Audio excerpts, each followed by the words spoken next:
I think sometimes it can be short-sighted to look at the employee experience as just efficiency. How can we make them more efficient? But I think the other thing to really think about is, the more tools that you're able to give employees that are smart and well thought out, really it's not just about making them more efficient. It's about really providing a better experience for them that makes them want to stay.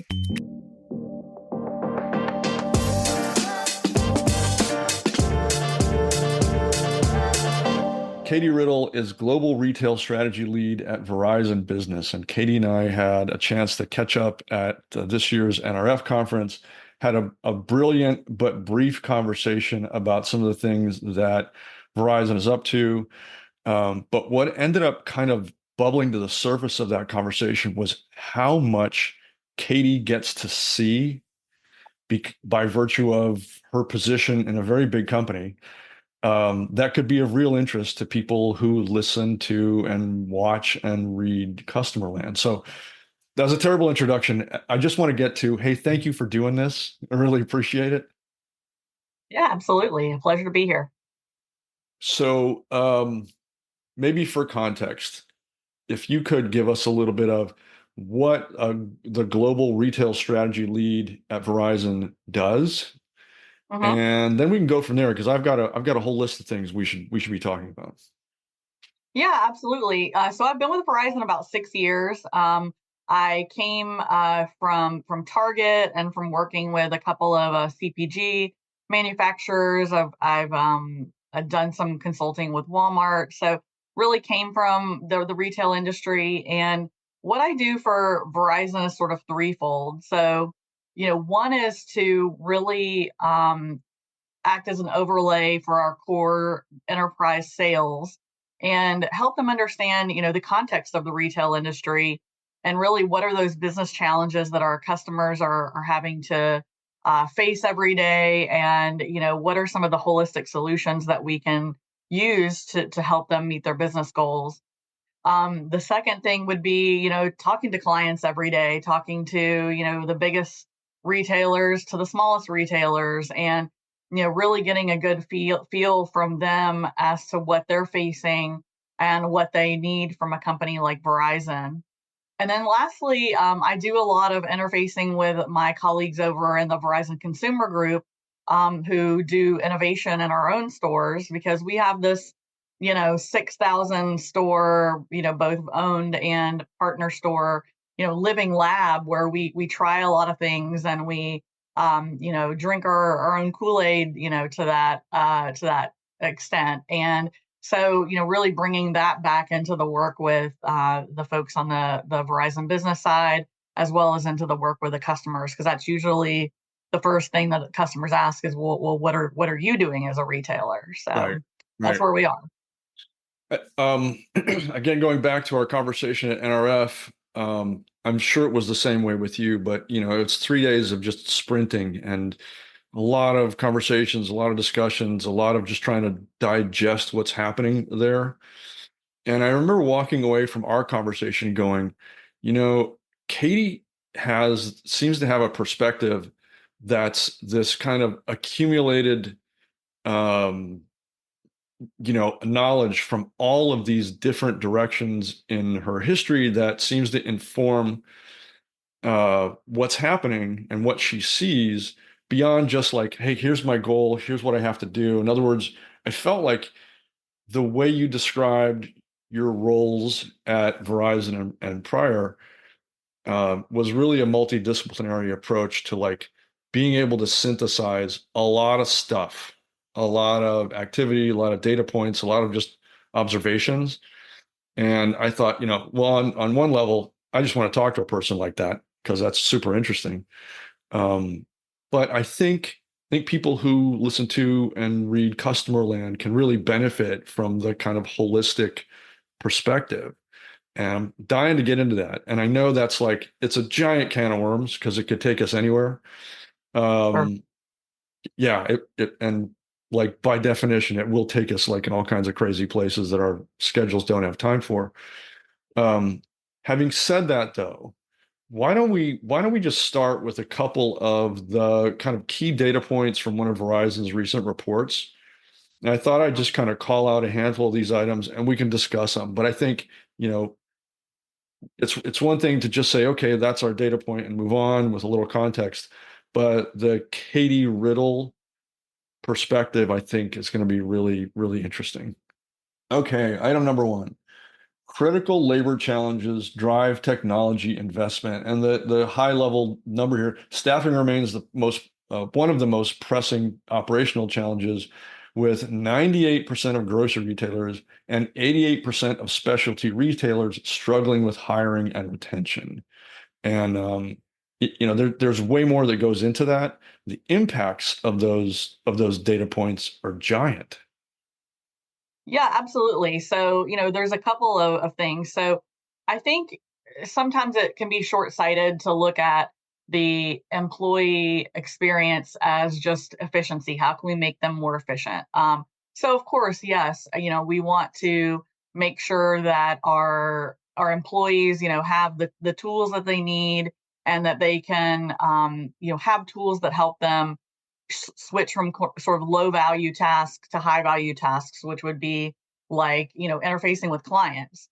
But I think the other thing to really think about is, the more tools that you're able to give employees that are smart and well thought out, really it's not just about making them more efficient. It's about really providing a better experience for them that makes them want to stay, that gives them the tools that they need to feel knowledgeable, to feel fully able to help the customer, even from, day one or day 10, on the job, feel like they can, get off to a very quick start and have what they need in order to, help the customer to feel empowered, to feel trusted. I think those are things not to be underestimated, and really are a bigger thing than just that efficiency story that we've been talking about with labor.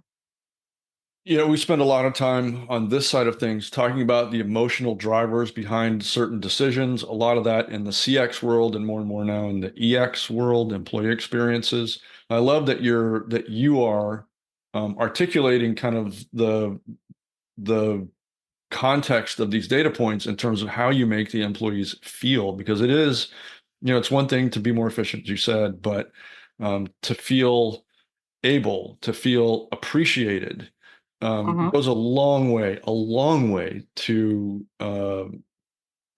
improve retention, and Hmm. all of the other activities that go along with that. So that's a big one. Um, in your, it's on the, let's just say, put on the Verizon lenses for a minute. So there's the problem, there's the opportunity. How's Verizon addressing it? So we have a variety of tools that we give our folks in stores. One of those actually came around during the pandemic, but we've kept doing it as appointment setting. So that enables us to help, kind of forecast how many people are going to come through the doors. And of course, there's always people who are just walking in, just swinging by to pick up an accessory. But that really helps the people in the stores, the associates, project, what they're going to need, and maybe even take a look at the customer's records before they come in and see if they can identify, okay, well, here's where the problem might be, and really offer that, more personalized service. So it enables them to service, more customers than they maybe were able to service before, but it gives, just a more holistic picture of each customer and leaves that associate feeling more prepared.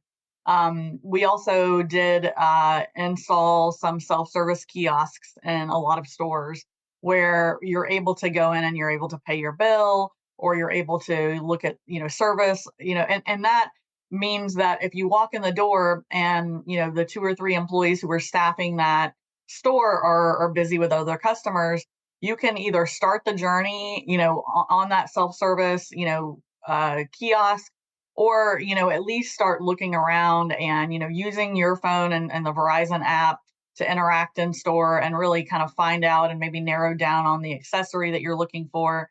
So I think there's a lot of tools. During the pandemic, we were really proud that we were able to switch over people from in-store customer service to chat and telephone customer service very quickly.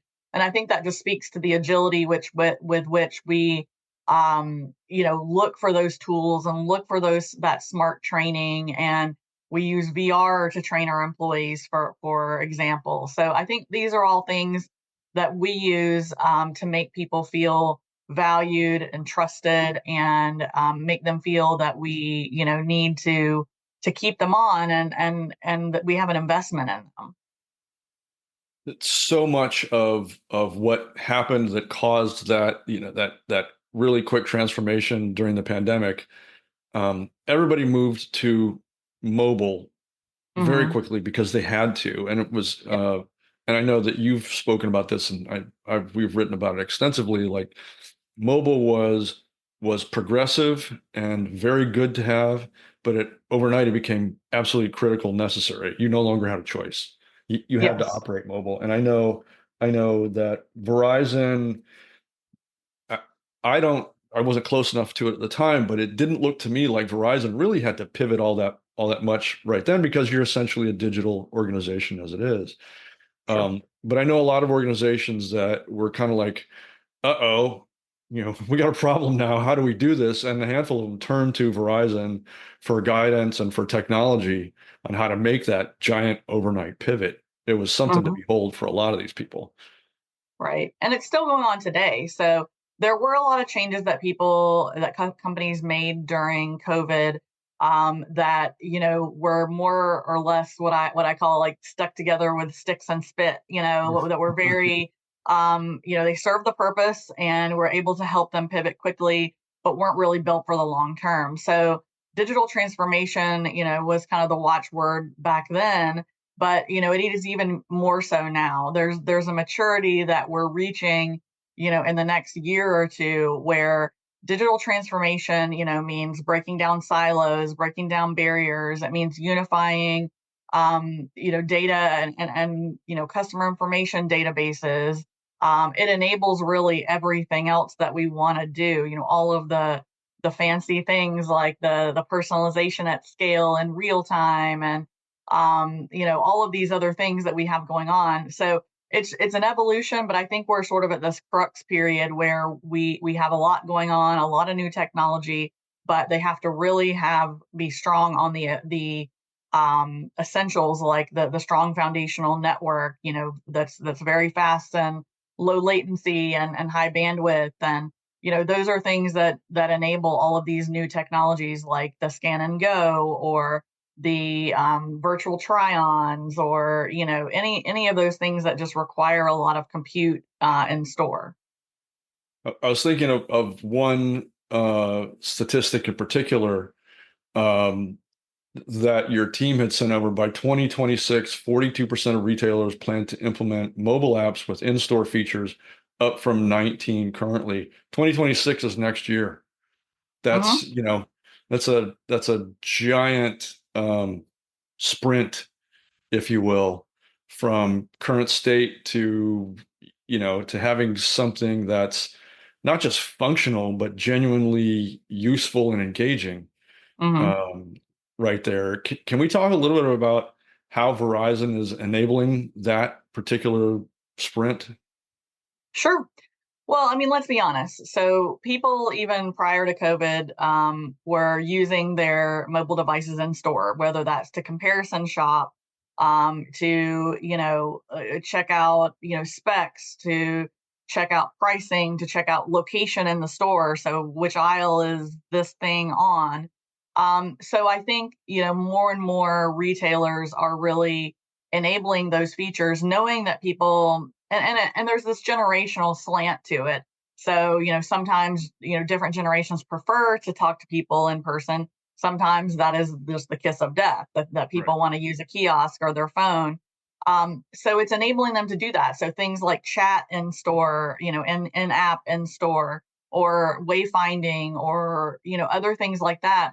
We're providing not only the bandwidth that takes up, or even the network slicing that takes, and network slicing allows you to separate your critical business operations from, say, your customer Wi-Fi, or other different functions. we're able to help that. And then with the chat, we have lots of CX offerings, virtual call centers and other things that really are helpful in providing that chat experience in store that can just answer quick questions, that can answer, where something is in store, that really, again, shifts that burden that's on the employees to answer these very common, repetitive questions. It can shift that burden, over to, something that's got either AI or machine learning enabled, and allow them to be in front of customers, to be checking out customers, and all of those things that provide, a great customer experience.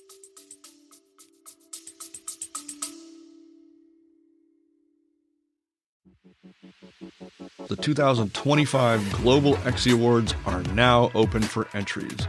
The XEs are the first and only awards program dedicated to highlighting the innovative approaches to customer experience, CX, employee experience, EX, user experience, UX, UI, experience design, and experience architecture across verticals, retail experience, travel experience, healthcare experience, and more. We're working with a growing list of sponsors and partners around the world to honor the breakthrough approaches to creating experiences that drive results. The confluence of technologies and the convergence of business necessities are driving some of the most creative experiences ever, and we think it's time to give credit where credit is due. The 2025 Global XE Awards are now open for entries, and early bird pricing ends soon. To learn more, go to xeawards.com, that's EXXY awards.com, or visit customerland.net and click on the XE banner.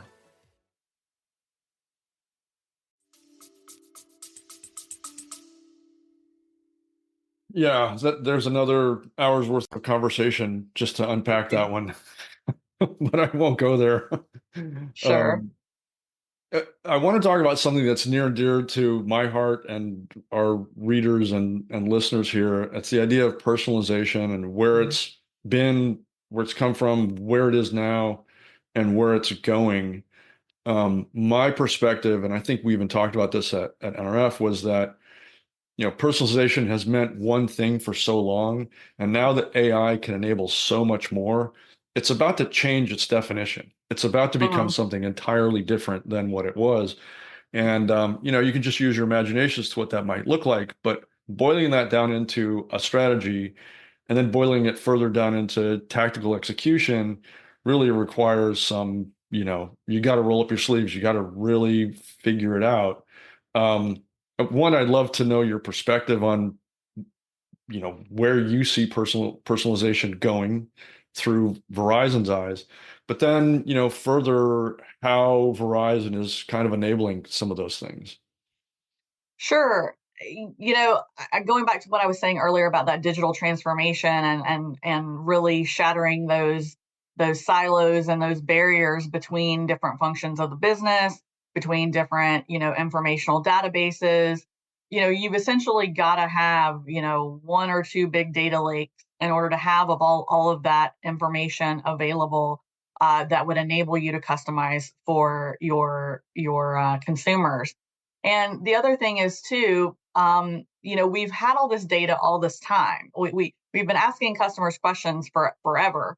So, but we've just not been able to do anything with that information because there just wasn't anything that could take on such vast amounts of data and make sense of it. So I think with the onset of machine learning and AI, and even now generative AI and agentic AI, now you have the tools that you needed all along to really make sense of that data. And I think the ultimate, place where it's going is very what was it, the Minority Report, where maybe it's not as invasive as you're walking by and it says, "Hi, Mike, here's some shoes that to match that put those pants you bought last week." So maybe it's not quite that creepy, but what it is knowing where you are in a store in real time and being able to offer you information, offers, content at that point of decision in real time. So I'm walking by a dress in H&M, and I get sent something within the H&M app to my that says, here's a video of that dress on a model on the runway, so you can see, how it floats and how it, turns. Then there's also the, hey, and then also, we are offering 25% off one item, regular price item today. So, maybe the dress is what you want. And, it's at that moment where I'm just seeing the dress and thinking, oh, okay, this adds context, this adds an experience around the shopping, experience in store that maybe was lacking before, and maybe is a reason to go into the store versus just shopping online. And maybe you can add some of that content and those offers and things online. But I think what it does is it makes that watchword, the phygital, really happen. But I think it's the connectivity that you need, the bandwidth that you need, the low latency that you need to process that information, to um, use the low energy Bluetooth beacons to triangulate on the cell signal to know where I am in the store, to have the store or the corporation, the retailer, know that that's me and match up my profile with that location information in the store. All of this stuff, it takes a lot of bandwidth and a lot of compute. So it's not even just the connectivity, but it's having that edge compute, with our different partnerships with AWS and Google, to have that compute near, and not having to go ping a data center that could be hundreds of miles away Right, in order right. to get that thing happening in real time. We talked to a lot of loyalty providers in Hmm. this space who have been talking about personalization for so long, who are really excited about what AI is Hmm. about to enable. But it's interesting, you really never hear them talk about, because it's really more on their side, much more about the mechanics of the loyalty Hmm. program itself. Uh, Hmm. the, the monster amounts of bandwidth and compute power it takes to enable all this real-time interactivity. It's, Hmm. it can be daunting. And was talking to a couple of people there at NRF who had some really spectacular personalization offerings. Just like, Hmm. wow, never really considered that you could do this kind of thing before. Uh, Hmm. and walked away from both those conversations going, do you just need like a data center in the back room to pull that off? Yeah. Because that Yeah. that sounds basically impossible otherwise. Sure. Yeah, I think so. And the nearer you have the compute, to that endpoint, whether that's at the cell tower, whether that's in the back room, but hopefully it's not, your traditional data center that you're having to ping for every one of these requests. I think, from a sustainability perspective, a lot of companies who are providing this compute at the edge, are really going to have to figure out how to do that from a power minimization perspective. That's kind of this next big thing of, we knew how much it was taking to mine Bitcoin, and that was a great amount of power, but it's going to even be even more power that needs to be generated to make AI work, at the speed where it's effective and providing that personalization that we're talking about. So I think you can even take that a step further into the sustainability that most businesses are really striving for these days. Yeah, that's another hour and a half long conversation. That because it's interesting to me that we'll open up a conversation that has everything to do with a bottom line orientation for whatever the application happens to be, but very quickly kind of veers over into sustainability. Uh, Hmm.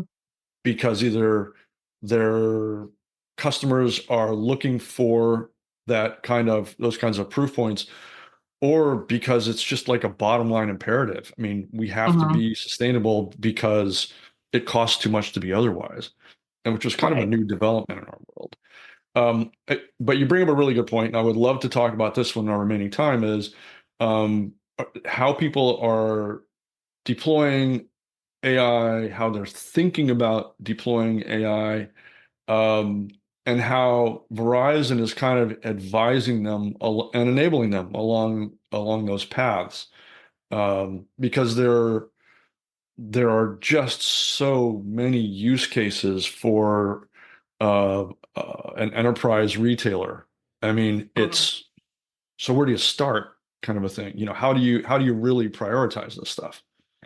Yeah, it is hard. I think, businesses have to identify what is business critical for them, or where either is low hanging fruit, or those business critical things that, they can't grow or scale without it getting faster or better. So I think to date, we've seen, AI being used in the back room, in the, projecting inventory levels that are needed, automating, things like the inventory counts, or, using predictability, the predictiveness to count inventory almost virtually, almost by inference, rather than accounting each individual, Right. item, and then marrying that back with POS data. So I think that's been happening in the back room for a while. I don't think that's AI is new in that, capacity. I think it's starting to get, even better and better.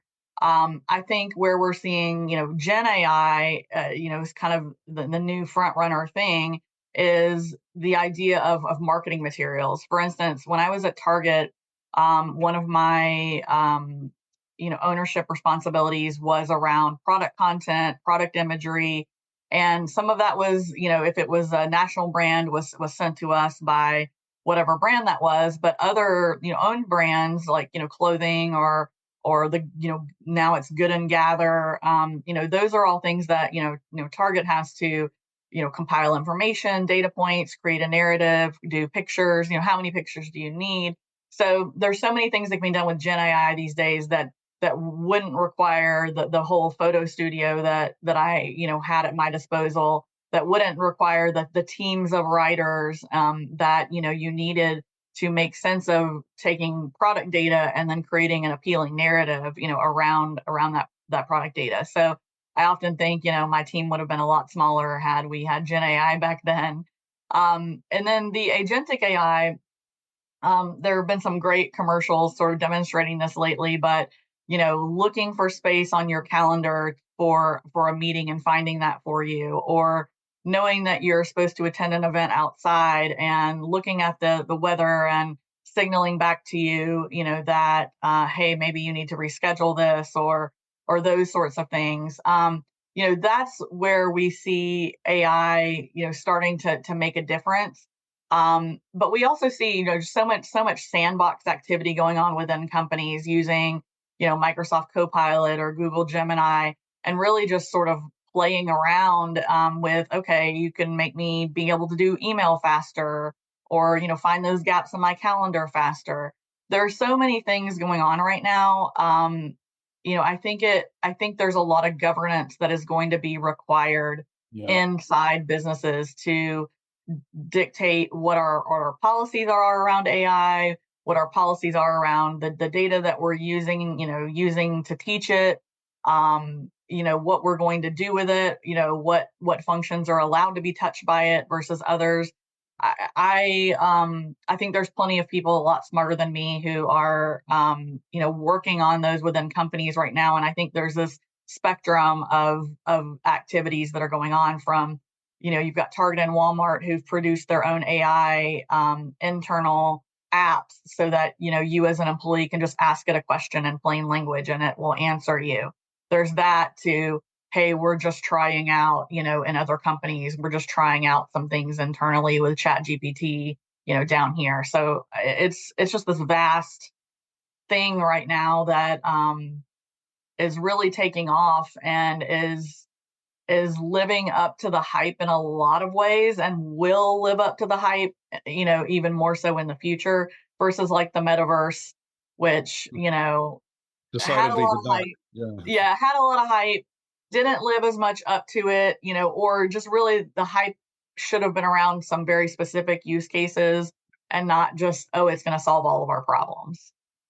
Yeah, yeah. I think, that's yet another reason why it would be great if we got back together for a follow-up in, say, 6, 9 months, or even a year, because of your perspective, especially on what AI is doing right now, because that what was possible a year ago has exploded exponentially. And Mhm. I think the thing that really impresses me about this is that not only is it living up to the hype, as you said, Hmm. but very often with me, I'm completely blown away by what it's capable of, depending on how it's Hmm. deployed. Like it's there's no lack of hype here because I think it just keeps exceeding it, with the Right. creative people behind it. So that'll be a fun Yeah. conversation.